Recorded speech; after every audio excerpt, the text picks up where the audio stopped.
Hey, this is Anney. Oh, hey, it's Samantha. And welcome to Stuff I've Never Told You, production of iHeartRadio's How Stuff Works.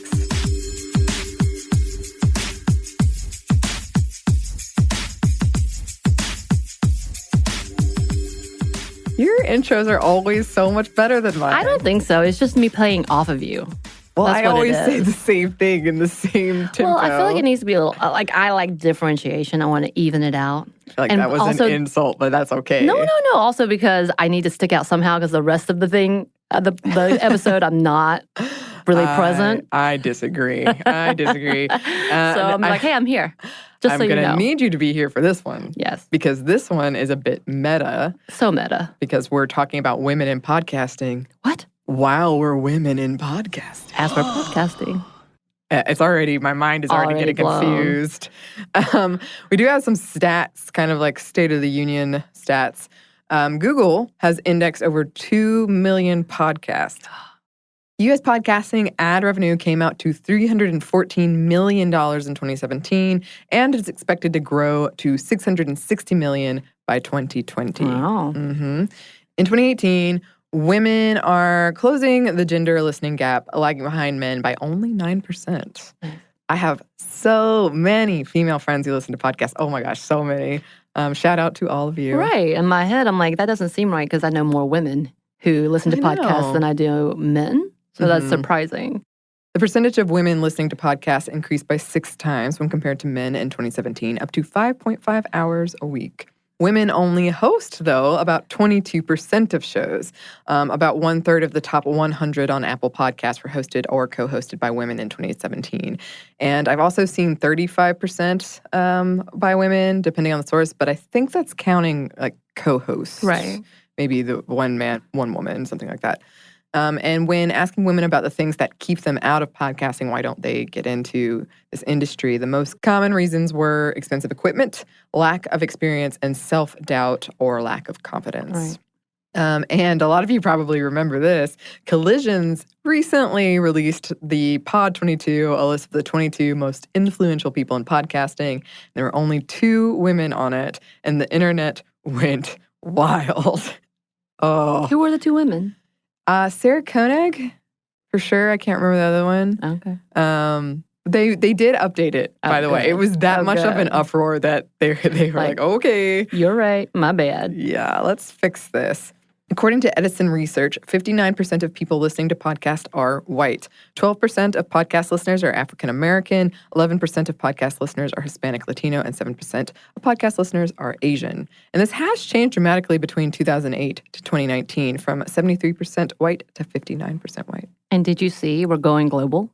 I did see that. Yeah. We're going global. So hopefully that'll change for us as well. Yeah, I love that. Sounds like a movie or something. Right. Smitty goes Going global. global. Like a Spice Girls type thing. When I'm reading it, I'm like, oh no, people are in the whole world is going to not like me. No, you should turn that into a positive thing. Oh, I'm sorry. And I will say one of the most common questions we consistently get is, how do I get into podcasting? Or how did you get into podcasting? Or how does podcasting work? So hopefully, to you listeners who we very much appreciate, we're glad that you're a part of all these numbers that we're listing up. Yes. Hopefully you'll find this informative and enlightening, because one of the things we wanted to talk about is this is a male-dominated industry still. Much of entertainment. Yes, it is a new industry, so I've read a lot of hopeful, it's newish, so I've read a lot of hopeful things that we have more room to change that than other industries perhaps do.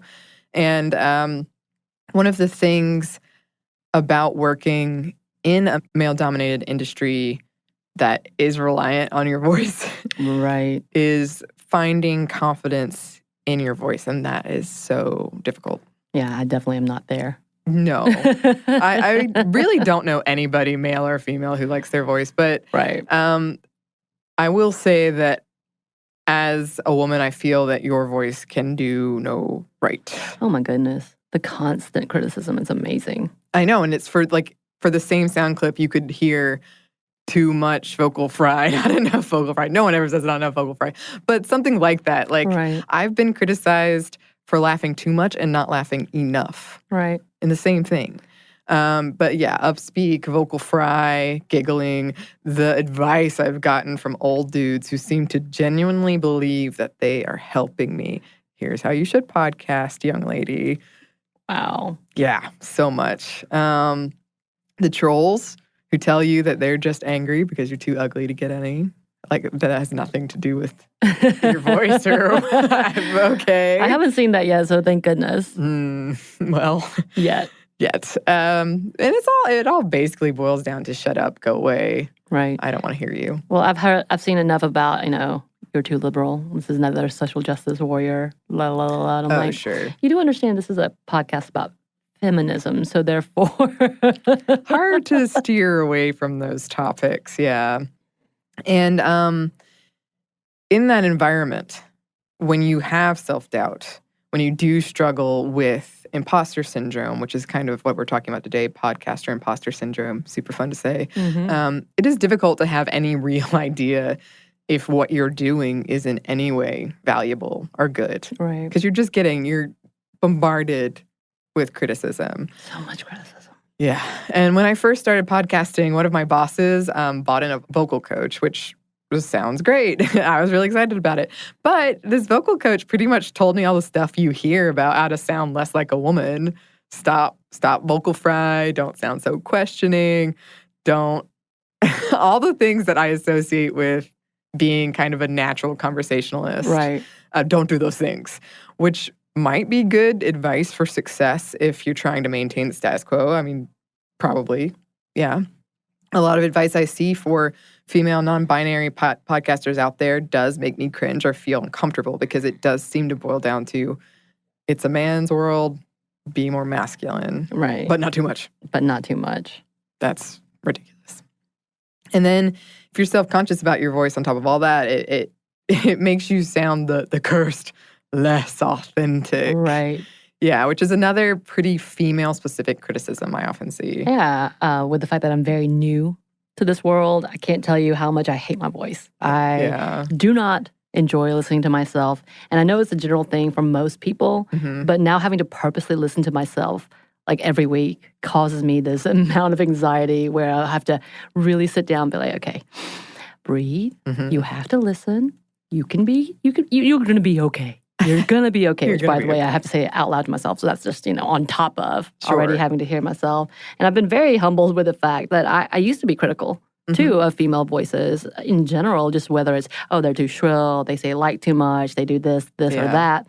And now I'm realizing, wow, that's really painful.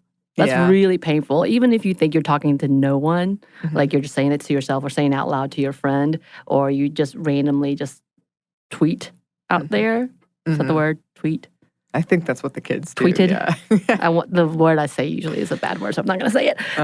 But it's really humbling. Like you begin to realize how intensely people listen or watch you to criticize. And I will say, going off of that, we have this thing around here that I highly recommend anybody who does want to get into podcasting called QA, quality assessment. Yes. And that's when you listen back and make sure there's no errors or curse words, because we can get in big trouble for that. Unbleeped curse words. And that's me. Sorry. Well, that's all right. But it is, for everybody I know that does podcasts, it is a super stressful thing. Just hearing your voice. I hate it. Which is so interesting to be I hate it. Like, I'm going to go do this thing where my whole career depends on. Right. And I have to listen so I don't sound real stupid. We have to make sure we don't say something inappropriate. Yeah. And then, or you just sound bumbly. Yeah. Fumbling through your words. But, oh, gosh. I have to say, too, though, a lot of times I feel like I did worse. And then when I hear it, maybe I'm just so ready to think the worst that I'm like, wow, okay. Right. I said sentences. They made sense, I like that. I have had friends tell me, I'm very surprised about how well you did. Is that like a backhanded compliment? Double whammies. I'm like, wait, what? Thanks? I will take it. I will take it. Yeah, right. And another part of this whole thing, too, is we've both talked about this, and we've talked about it with other female podcasters, is this question of being enough. It kind of hangs over everything like a shadow.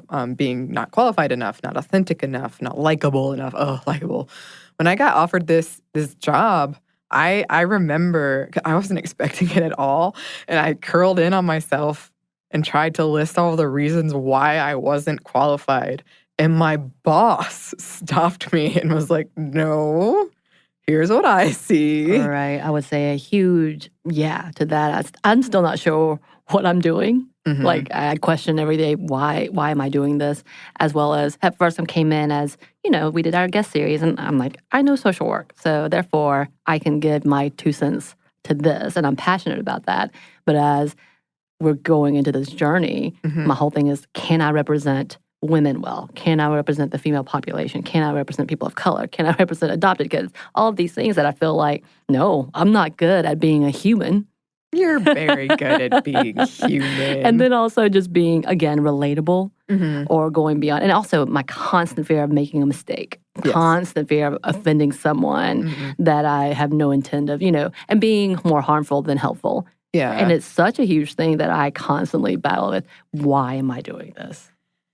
It's being on and this is one of the reasons when I first started the episode I wanted to do is bad feminism, because being on a feminist podcast, you don't want to do more harm than good, which is great. But you feel that responsibility, and I think that is a good thing. Right. But it can hinder you if you let it. Yeah. So being aware of that and trying to combat that with I am enough and I can be enough. And you're always learning and growing. And that is a good thing. Right. Yes.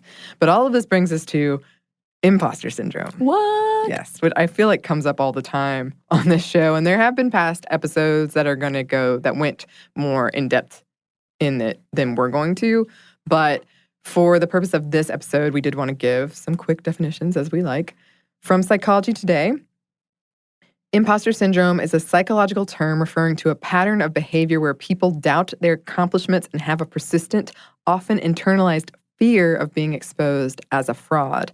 And this was first coined in 1978 by 2 clinical psychologists. And their definition was a feeling of, quote, phoniness in people who believe that they are not intelligent, capable, or creative despite evidence of high achievement.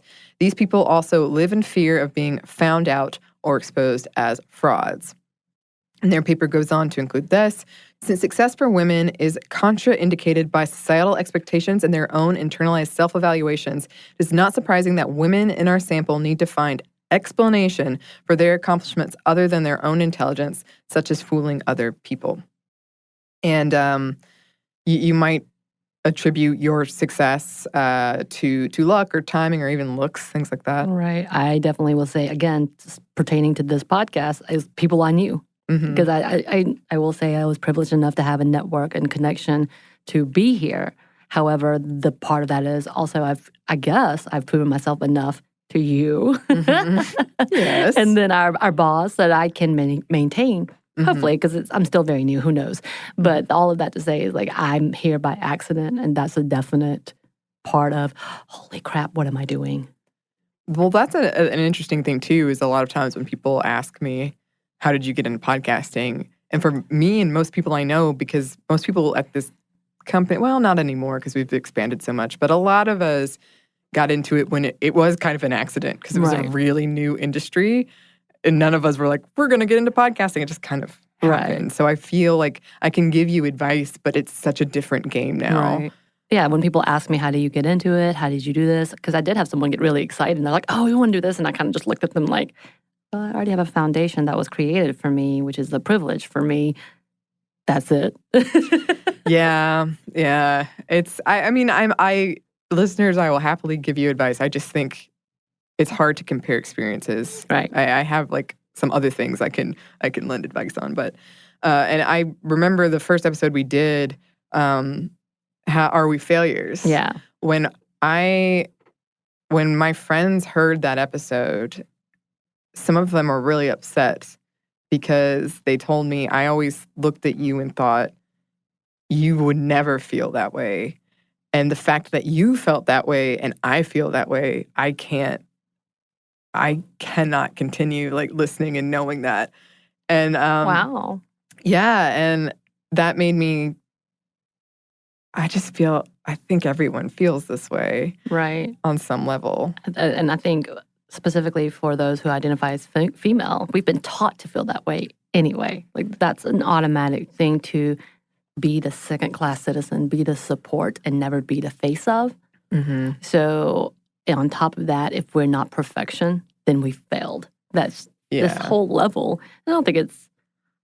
I just read a quote about Maya Angelou talking about how she felt like after writing all of these different things and still being like, I'm going to be found out as a fake. It's not abnormal. Yeah, it isn't. And a lot of us probably remember this statistic from a Hewlett-Packard study. Men apply for a job when they possess 60% of the qualifications, while women only apply when they possess 100%. And even then, still a question. Like, maybe I don't actually know how to do this. Right. And some studies do suggest that men and women experience imposter syndrome, which, sidebar, some have also suggested that it should be renamed imposter experience or phenomenon, which was the original term because it's not a diagnosable mental or psychological syndrome. That maybe men and women do experience it at the same rates, but women are more open to being vulnerable and talking about it. Society is not as accepting of men doing the same thing. Other research suggests that men and women experience and express it in different ways. One study found that while men experiencing imposter syndrome were more likely to crumble under the pressure, women were more likely to double down and excel. But my question is to that, do those women get rewarded or recognized for that? And this also kind of relates back to, in a strange way, in a way I wasn't expecting, to our conversation on body positivity, because there's discussion around whether this, again, is an easy way to shift the blame for lack of parity in professional settings back onto women, as opposed to holding employers and systemic sexism accountable. After all, if you don't experience some level of doubt, I mean, what does that make you? Some kind of overconfident, out-of-touch person? Conceited, right? Yeah, exactly. Like if you're just not seeing the world as it is. Right. But I would argue that systemic sexism fosters that feeling of being a fraud in women, of not being enough as well. I think there's a lot of pieces going on here. Right. Mm-hmm. And it's not just us, but many experts have said that your level of feeling like an imposter is directly influenced by the people in your life, the people who look like you in your life. So if you enter an industry that's mostly white men, then you're not going to feel as confident. For a lot of us. I won't say that's true for everybody. I know I've mentioned in earlier episodes, but religion was one of the many things for me to feel like I couldn't hold up to any standard. Like I was being told women were not made to be leaders or to be open and honest and to go beyond, then let's just support your whomever, your leader, your father, your brother, your husband. And culture and religion are definite proponents of imposter syndrome to me. Mm-hmm. I mean, don't get me wrong, religion alone isn't the issue. It's the overall culture within. Mm-hmm. I think when we set up a gender as this is the norm, i.e. being, again, the supportive wife, mother, as the ultimate goal, or making sure you know your place as a supportive female, this kind of causes that mindset that we cannot go beyond that. Yeah. And that we can't exceed and become leaders ourselves, or that if we did somehow get to that point, it's by mistake or accidental or luck. And I think that's part of the problem where we define normal in these sects, whether it's also kind of like you look at different dynamics within ethnicities in itself, and it places women sometimes lower, sometimes higher. You know, it gets into that whole level of what is the expectations. So if you go beyond that expectations, are you supposed to be here? Can you actually do it? Yeah. And for me, this has had a huge impact on my life because I didn't move to the city I worked in for years, partly because I thought I could be fired at any time for not being qualified. And that's hours of my life. I calculated commuting 2,349 hours at least. And living with that undercurrent of I'm not good enough, I could be found out at any moment, is extremely detrimental to your work and to your overall self-esteem. Because, like, think about it. How likely are you to ask for a promotion or a raise if you yourself think that you're a fraud, even if you logically know that that's not true? Right. We don't go into the mindset of being paid what we're worth. but rather than proving that where we can exceed that worth to get paid the same, which is frustrating. I need money. Someone to give me money. It is very frustrating. You know what? I actually found an article linking ADHD to imposter syndrome. They spoke about how people with diagnosed ADHD feel because they may have to put in a lot more work or a lot more effort and a lot more organizational skills than those who are not diagnosed with ADHD, that they are not as successful or as talented. So meaning if it doesn't come easy for them, then perhaps you're not talented enough or good enough to do this. And so therefore you shouldn't be successful, which I thought was an interesting dynamic, that whole idea of people who struggle maybe with a learning disability of any sort feel like you can't accomplish something as someone who doesn't have a learning disability, so therefore maybe not even try. And I've seen that even when schoolwork with children who have learning disability that haven't been diagnosed, that they give up and then they're just automatically called lazy. And therefore their expectation is I can't do as well. So if I accidentally do well, that was just a coincidence rather than you can do this. You just have to do it in your own way that works for you type of idea. That kind of reminds me of when Eves came on before you were a host. And we did an episode on invisible disability. And some of the stats she had are similar to this, that if you have something, an invisible disability, like feeling that you're not enough all the time, that often comes along with that. Right. Well, we do have some more for you, but first we're going to pause for a quick break for a word from our sponsor.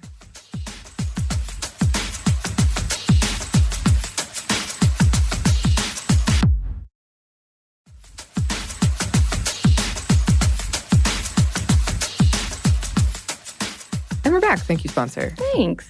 And we're back with vulnerability. Ugh. And the price of vulnerability. Ooh. Exactly. Because being vulnerable is an important part of at least this podcast, and I would argue a lot of podcasts. Right. And it's scary, especially when you're being vulnerable about things that unfortunately frequently come with the territory of being a woman, like sexual harassment, sexual assault. And the therapy session we did is a great example, the one that you can listen to. You don't have to, though. No, you don't. I mean, you can. We put it out there. We did. You want to be vulnerable to make that personal connection, but that makes any judgment feel much more personal.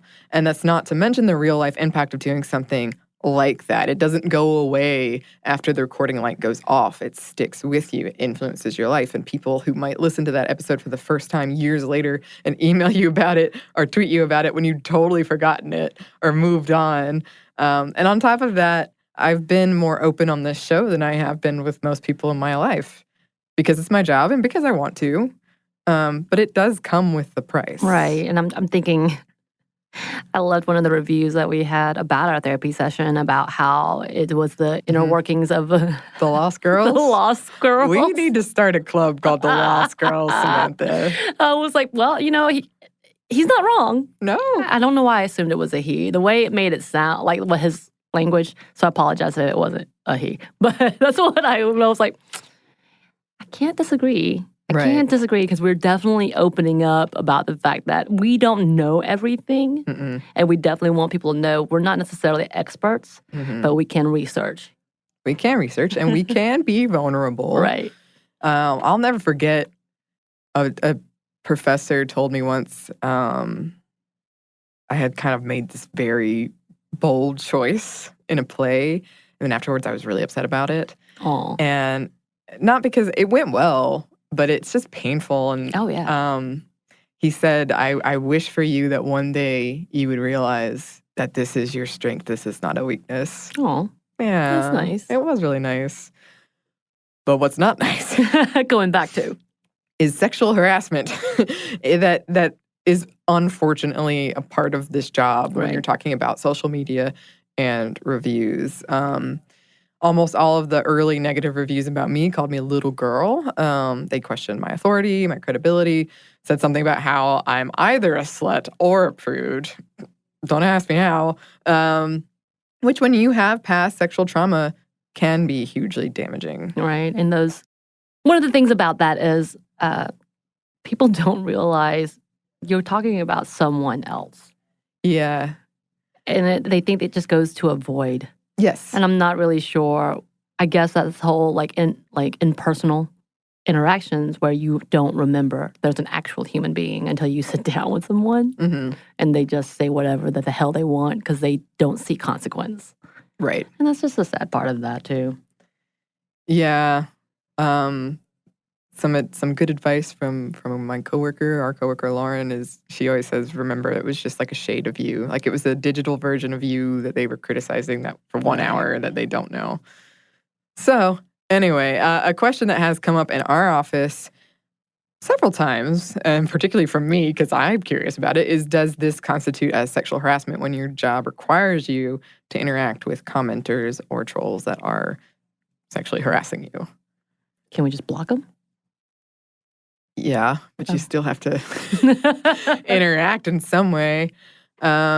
And then there's the credibility gap, which we have done past episodes on before. This is really big when it comes to like women in academics or science or even journalists, sports journalists. And this is just that people tend to believe men more than they believe women, that they know what they're talking about more. Right. Apparently, when I was researching this, I found academic recommendation letters written for women contain more negative descriptors and less powerful positive ones. What? And researchers have looked into competency, to make sure that this wasn't, just the men happened to be more competent. No, they had the same set of skills. Right. And women were rated more negatively. Mm-hmm. And then this all kind of relates to the science of a social podcast. Whenever, in my experience, anecdotally, and from other people here, when you enter into what is viewed as a traditionally male industry or kind of knowledge area like science, people just don't buy that you know what you're talking about. Right. And I know I've talked about it many times, but we once did an experiment where we had the same content, one delivered by a male host, one by a female host, and it was obvious who they thought was more credible, who they believed more. Right. And so why does all of this matter? Like we said at the top, this is a newish medium, and that means that it has the opportunity to not make the same mistakes as other forms of media. It's a space for marginalized voices to be heard, to reach audiences that have been long ignored. And I can't tell you how valuable I found this as a young woman from a small conservative town. It really did, help shape a part of who I am now. That's pretty important. Right. And then from Anna of Two Dope Queens in another round, quote, deciding whose points of view you want to hear and which host you want to support is not just an entertainment choice. It's also a political act. It is. It is. I love the fact that, when it comes to podcasts, you choose what you want to hear. Mm-hmm. So therefore, you choose what you're going to be surrounded by. Yes. Yeah, I love that quote so much. And we have a tiny bit more for you. But first, we're going to pause for one more quick break. Word from our sponsor.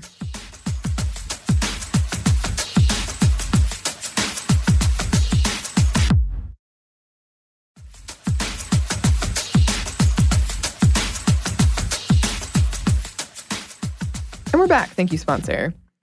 And we wanted to come to this final question, I guess, is how do you find your voice then? If there's all of this stuff kind of hanging over you, getting in the way of you feeling confident in who you are and what you can do, how do you find your voice? And for me, it's something that I'm still working on. But a large part of it has been accepting that I actually have a voice and that it has value. And if I make a mistake, I can learn from that and become better. That I have strengths and weaknesses.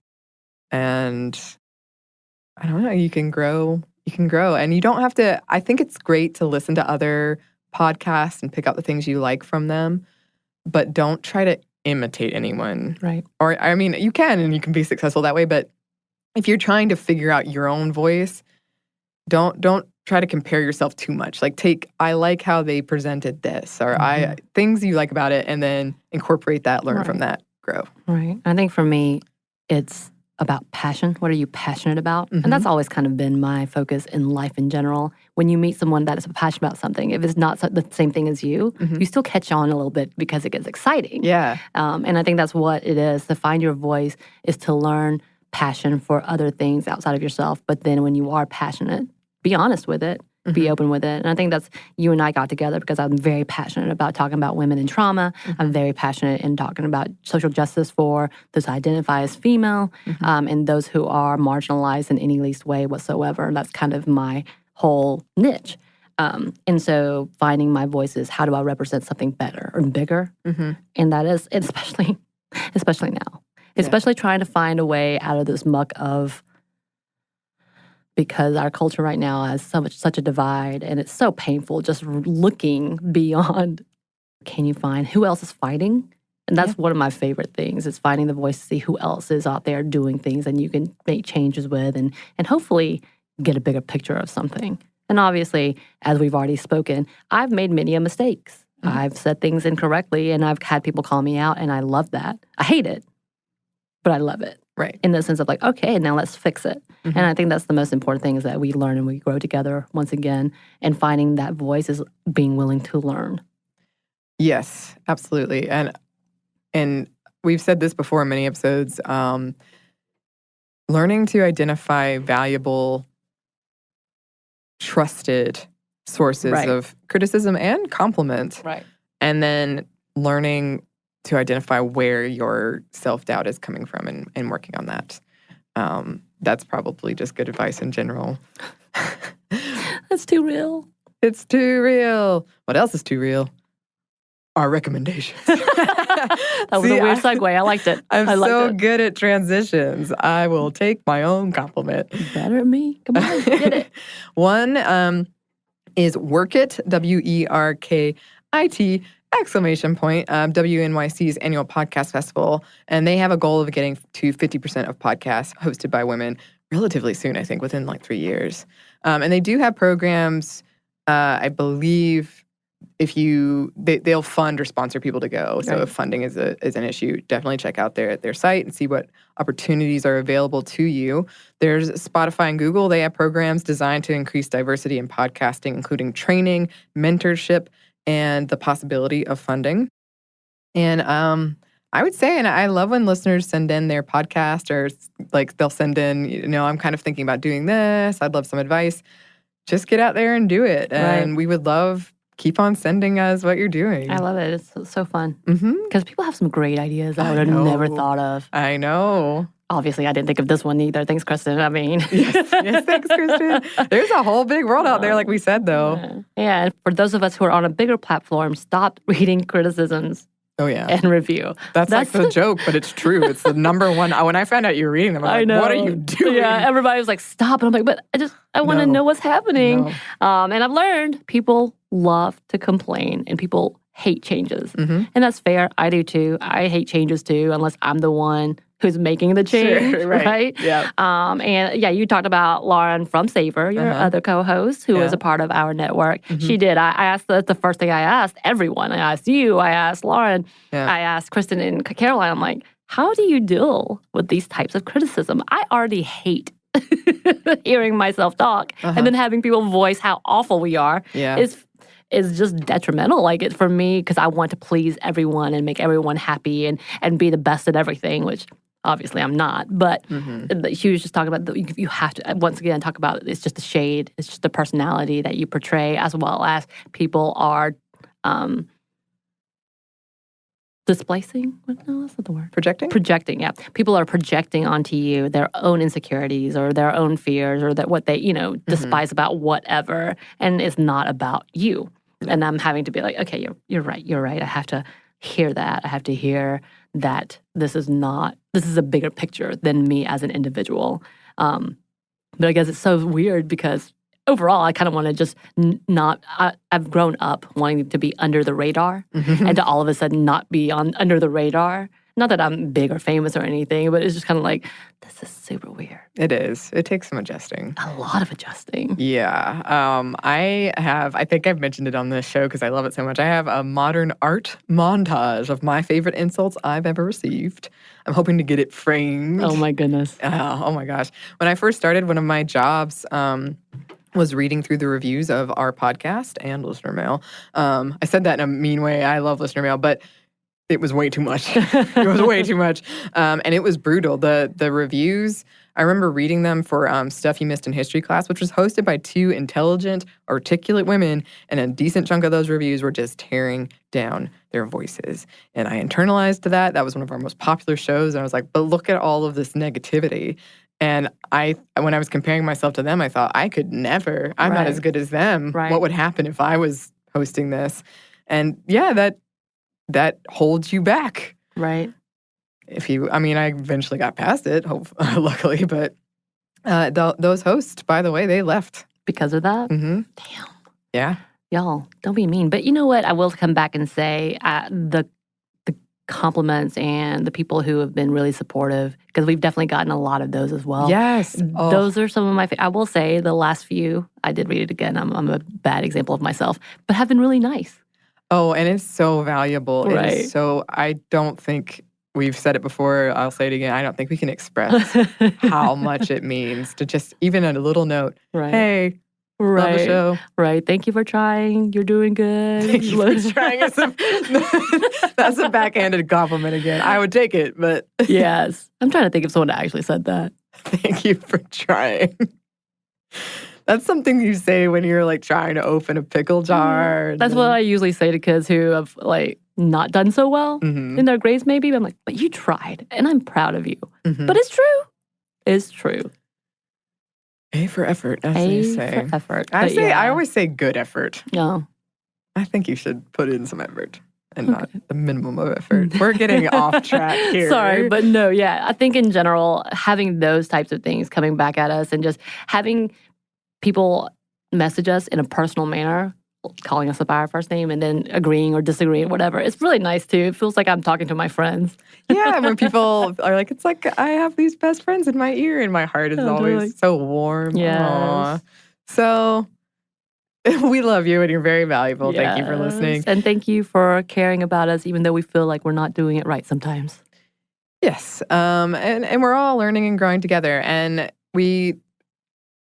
as this industry does grow, I hope that it does not follow in the footsteps of other entertainment industries and that we can see a lot more podcasts from diverse groups of people. And listeners, I believe that some of you are listening right now and you're going to have a super successful podcast. Yes. And that makes us really happy. And in the meantime, if you would like to send us one of those wonderful notes or your podcast ideas or suggestions, or if you want advice, then you can email us at stuffmediamomstuff@iheartmedia.com. You can also find us on Twitter at momstuffpodcast and on Instagram at stuffmomnevertoldyou. Thanks as always to our super producer, Andrew Howard. Andrew. And thanks to you for listening. Stuff Mom Never Told You is a production of iHeartRadio's How Stuff Works. For more podcasts from iHeartRadio, visit the iHeartRadio app, Apple Podcasts, or wherever you listen to your favorite shows.